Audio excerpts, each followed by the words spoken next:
Hello students, आप लोग का इंग्लिश क्लास में स्वागत है। चलिए आज हम लोग एन एपिटाफ पर बात करते हैं, जो परीक्षा के दृष्टिकोण से बहुत इम्पोर्टेंट पोएम है। एग्जाम 2021 में आने की इसकी पूरी संभावना भी है। चलिए आगे देखते हैं। एन एपिटाफ का मतलब कब्र पर इबादत होता है, अर्थात शिलालेख होता है। यह वाल्टर डिलामेयर द्वारा कंपोज किया गया है। वाल्टर डिलामेयर अपने बिलव्ड के बारे में चर्चा करते हैं और उसके कब्र पर जाते हैं और जाकर उसको याद करते हैं और याद करते हुए अपने फीलिंग्स को किस प्रकार बताते हैं उसको बारीकी इस समरी के माध्यम से आप लोग को समझाया गया है। तो आप लोग ध्यान से सुनेंगे कि एन एपिटाफ में पोएट क्या मैसेज किया है, क्या बताया है। An epitaph is a memorable love poem written by Walter de la Mare. यह डिलामेयर द्वारा लिखित मेमोरेबल लव पोएम है, स्मरणीय प्रेम कविता है। A popular modern poet, Walter de la Mare को आधुनिक लोकप्रिय कवि के रूप में जानते हैं।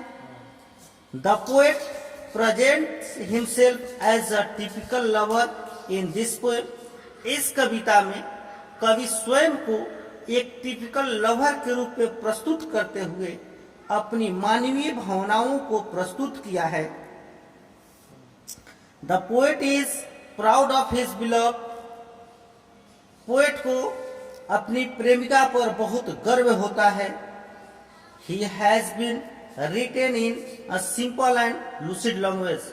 यह सिंपल और लूसिड लैंग्वेज में लिखा हुआ है, यानी अर्थात बहुत सरल भाषा में इसकी रचना की गई है।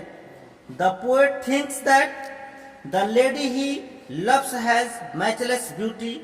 कवि का कहना है कि वह जिस लेडी से प्रेम करता है वह अद्वितीय है, उसके जैसा कोई दूसरी स्त्री नहीं है। She is the most beautiful lady out of western countries.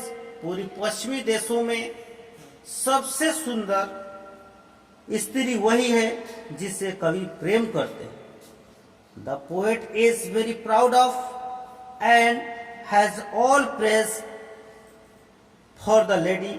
कवि को अपने प्रेमिका पर बहुत गर्व होता है और उसकी वह भूरी भूरी प्रशंसा किए हैं।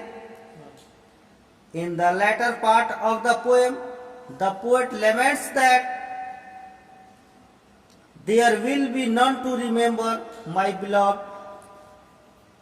कविता के अंतिम भाग में कवि इस बात को बताना चाहते हैं कि उनके मरने के बाद उनकी प्रेमिका को याद करने वाला कोई नहीं होगा।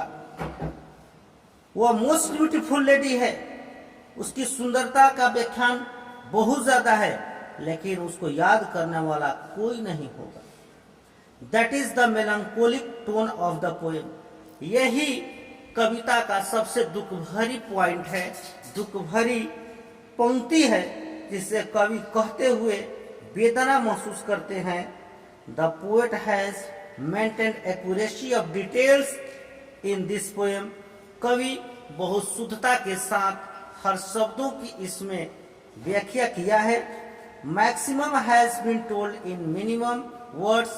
और कवि गागर में सागर भरने की कोशिश की है। It is a unique piece of art. यह कविता एक यूनिक पीस ऑफ आर्ट है। The poet has taken pains to memorise his beloved. और कवि को अपने प्रेमिका को याद करते हुए बहुत दुख होता है। इस प्रकार कवि अपनी भावनाओं को, अपने प्रेम को अपने प्रेमिका के प्रति उजागर किया है। अगर आपको मेरा ये वीडियो पसंद आया हो तो सब्सक्राइब करना न भूलें। इसे आप सब्सक्राइब करें और इसका लाभ उठाएं लाइक भी करें और लाइक भी करें और शेयर भी करें। और शेयर भी करें।